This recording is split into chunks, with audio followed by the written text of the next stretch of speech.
Olympic issues burn so hot they could light the torch itself. While the Games gets an urban overhaul, what defines a true Olympic sport? Does Simone Biles prove it's better when athletes aren't so serious? And does Eddie the Eagle deserve such a high perch in Olympic folklore? Issues from the Games set alight here on The Burning Issue.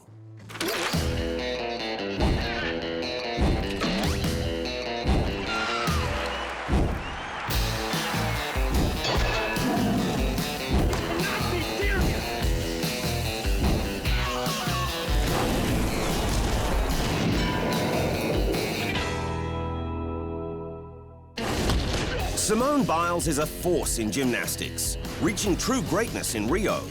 Yet she proves it all doesn't have to be so serious. Someone's gonna have to untie her from her seat, Simone Biles. Following her Rio Olympic bonanza of gold in the floor, vault, team and all-round, pint-sized gymnastics prodigy Simone Biles hit the stratosphere. Recognized at the 2017 Laureus Awards as Sportswoman of the Year. Stating the obvious, Simone is possibly the greatest example ever of big things coming in small packages. Maxing out at only 4'9". It's made for some classic moments, like when she was called up next to the magnificent Michelle Obama as Team USA was celebrated at the White House after Rio. It might seem cheeky to poke fun at Simone's height, but we're pretty sure she wouldn't mind, because she's a shining example of how good it can be when athletes don't take things too seriously. When she was honored as flag bearer for the closing ceremony in Rio, she happily pointed out the obvious difference between herself and swim king Michael Phelps, who flew the flag in the opening ceremony. One of my biggest worries is I'm afraid the flag is gonna be too heavy for me because Michael Phelps is so much taller and he seemed to carry it so easily, and I'm very short, so I'm a little worried about that part. There have been many superstar athletes whose success is awe-inspiring. But damn, it's hard to connect when they're all steel and focus. Like Michael Johnson. Sure, 4 Olympic golds over 3 games, but he was just so boring. Biles' flag-bearing counterpart Phelpsy isn't exactly the life of anyone's party either. Whereas Simone's permanent neon smile lights up the place no matter what she's doing. After the break, Biles has never been too serious to let her fans in, and that's why she's seriously adored.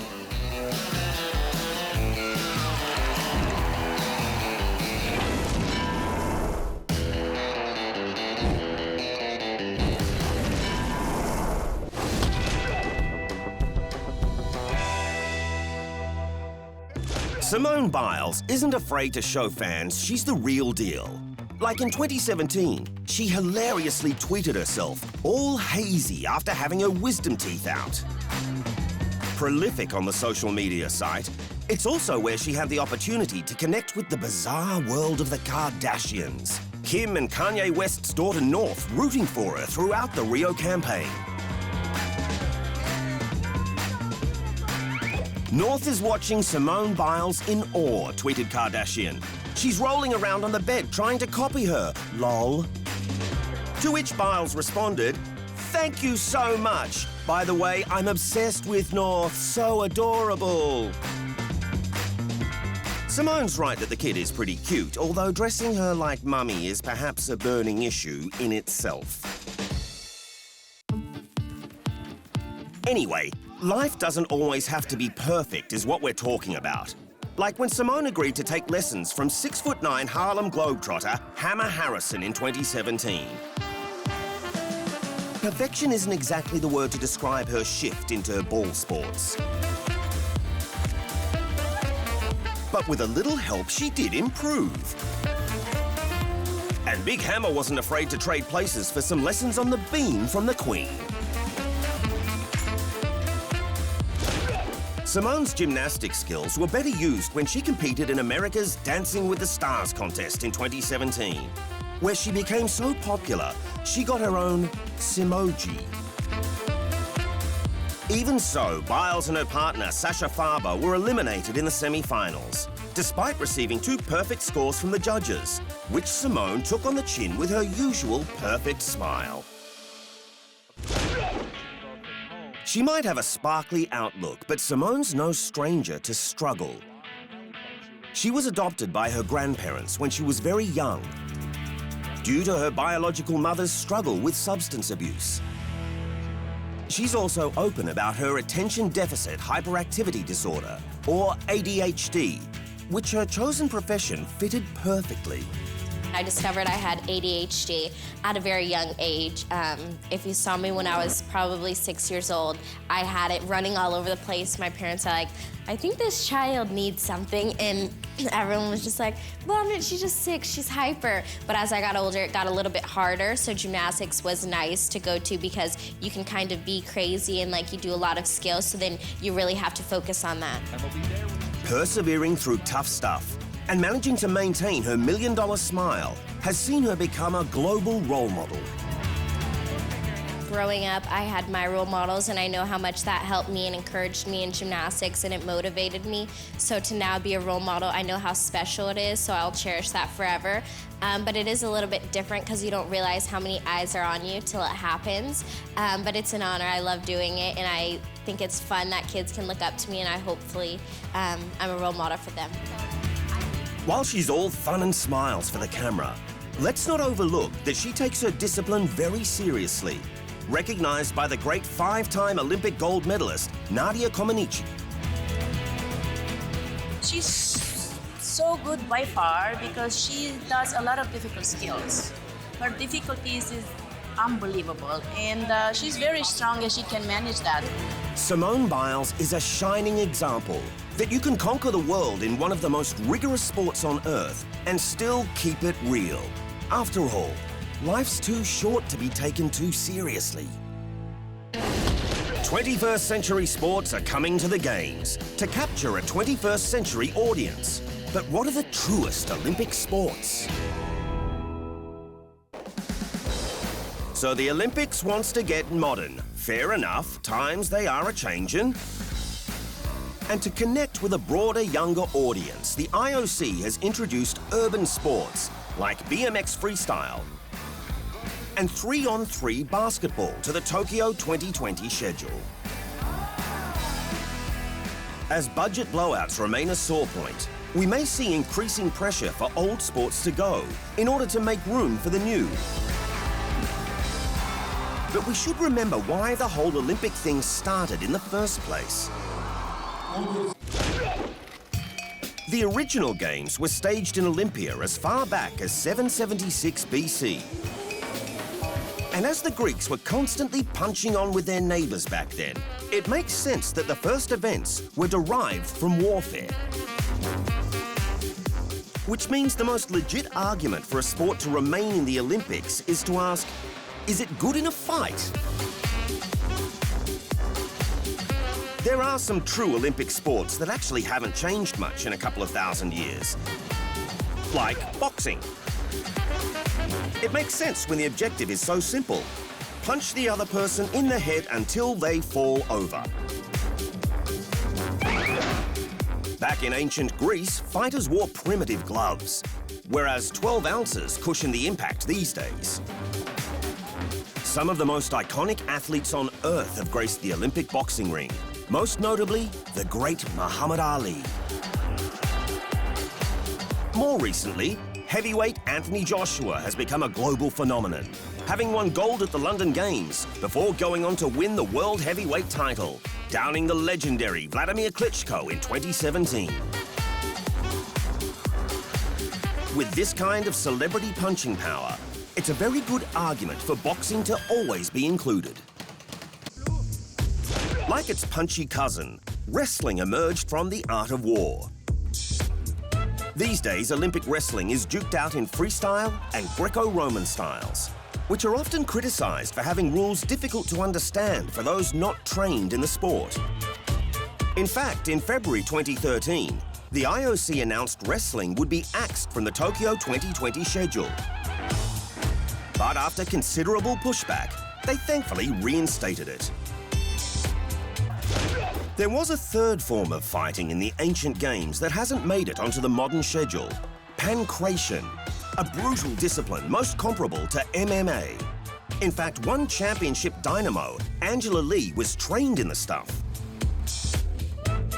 Which is why Olympic butterfly champion Joseph Schooling was feeling a little watery before she gave him a lesson in 2016. Oh, she gonna kick my ass. Like, no questions about that. You know it. Butterflies never do well in cages, Joe. Judo is a little less savage than pancration, but similar.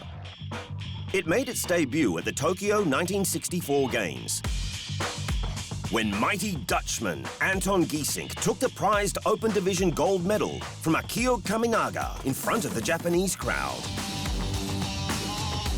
Judo wasn't included in the 1968 Mexico City Games, but has been a staple ever since. Just ask yourself, would London and Rio heavyweight champion Teddy Rinier be good on an ancient battlefield? No doubt, so Judo should stay. The ancient pentathlon consisted of discus and javelin, as well as jumping and running. Which again makes sense, sports derived from hurling weapons at your enemy or getting away from them. Discus has been a constant at the modern Olympics since 1896, and javelin as of 1908, as they should be into the future. And jumping and running in all their forms are no-brainers to stay. One sport that cops loads of flack is equestrian. Supporters might claim jockeys have to be fit and all, but most of us just see the poor horse doing all the work. Thing is, horse racing and chariot racing were part of the ancient Olympics. Skills honed for combat, so by our rationale, the thing should actually stay. But seriously, the dressage is a stretch. Can you really imagine a shredded Greek soldier tippy-toeing around a bloody battlefield like this? Maybe there is room for one of the oldies to go. After the break, budget blowouts are an Olympic bane. But can they ever be avoided?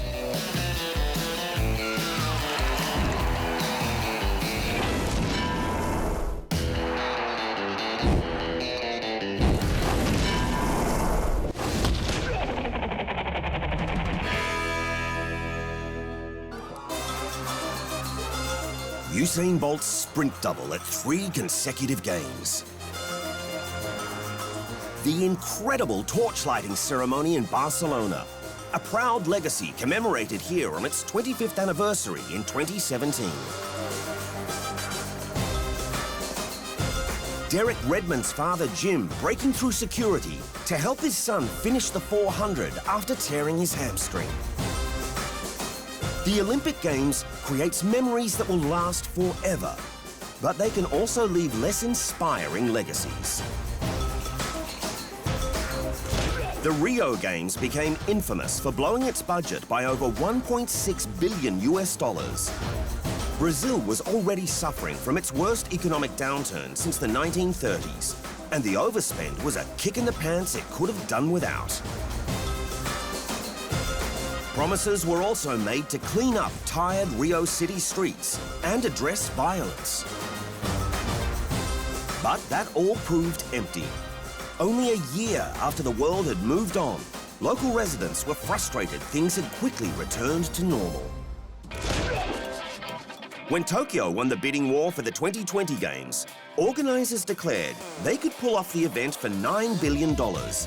But within 3 years, the Tokyo Metropolitan Government admitted its estimate was a little shy, and that $39 billion was a more accurate projection.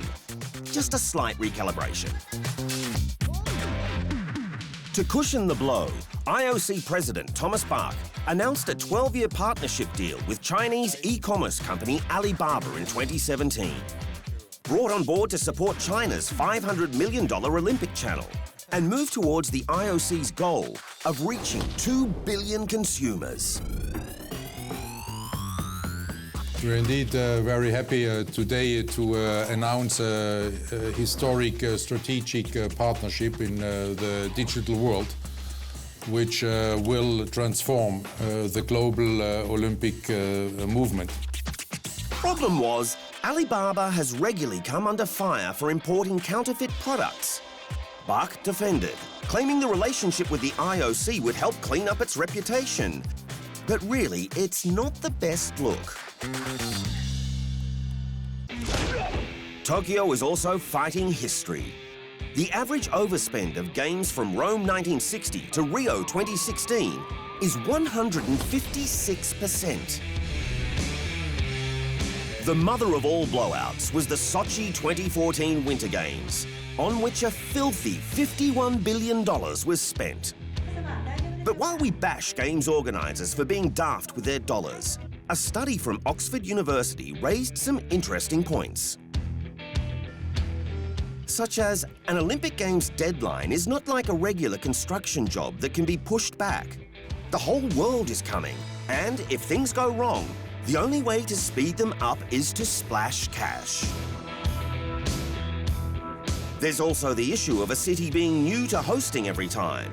Sure, London has held 3 games now, but it's not like the 2012 organisers could meaningfully learn from the 1948 experience. What's more, for city councils to approve the huge costs, it's so tempting for organisers to fudge the figures and make it sound less expensive. When the real costs start rolling in, they can no longer hide that they've been liberal with the truth. So really, unless by some mutation, Olympic officials become honest, or actual smart people take over, it's likely the only way to ensure budget blowouts don't happen is to scrap the Olympics. And we all know that would be a tragedy.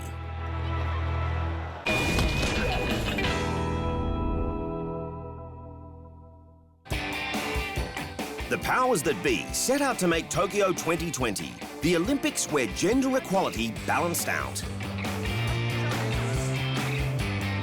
9 new mixed events on the schedule, doubling that of Rio, including teams judo, archery, and triathlon, and others even more innovative.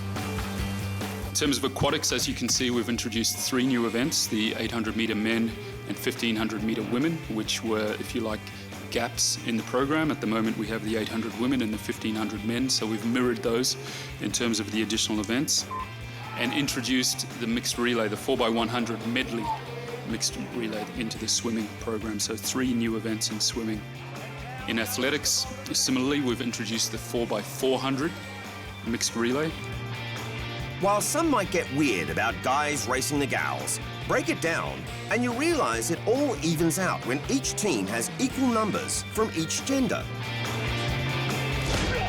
Consider some of the existing events too.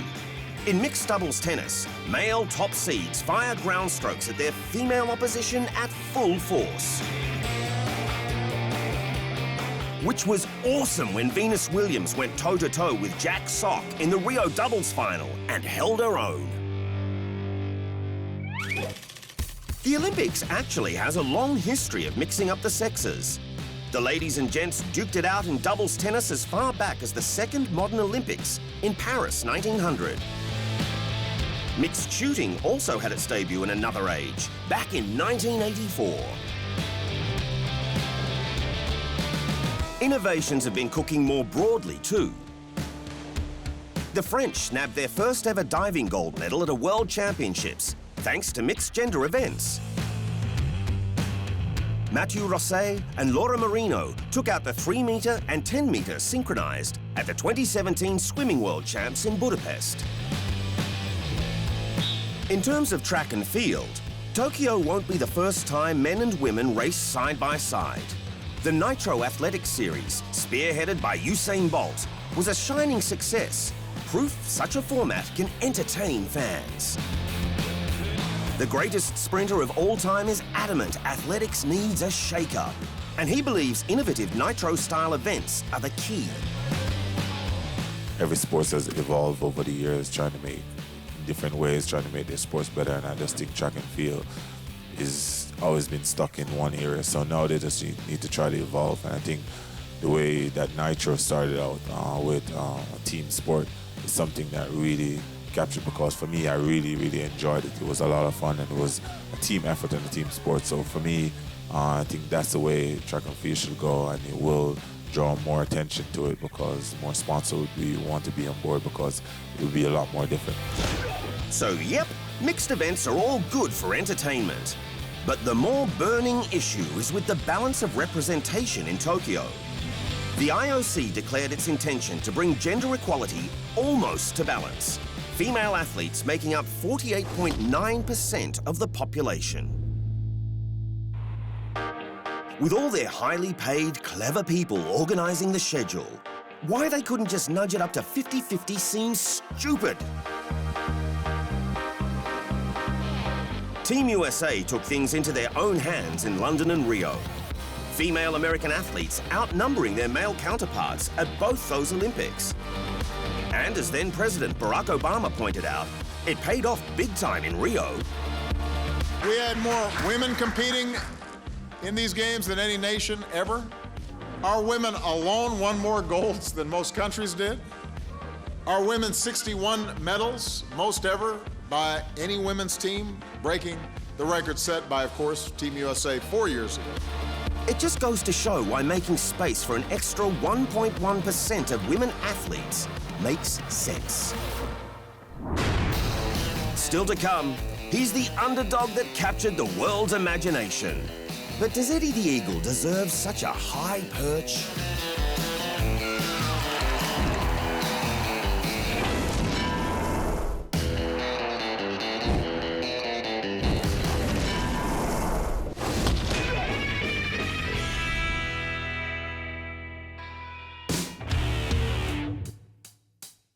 This is retired ski jumper Eddie the Eagle Edwards.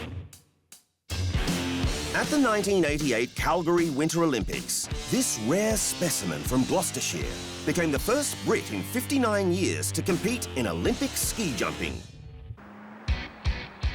He overcame some ridiculous odds to get there. England isn't quite cold enough to snow in any workable measure. So the Eagle got creative with his training. Against mass ridicule and doubt, he was the sole British entrant in the 1987 World Championships, ranking 55th, which qualified him for the Games.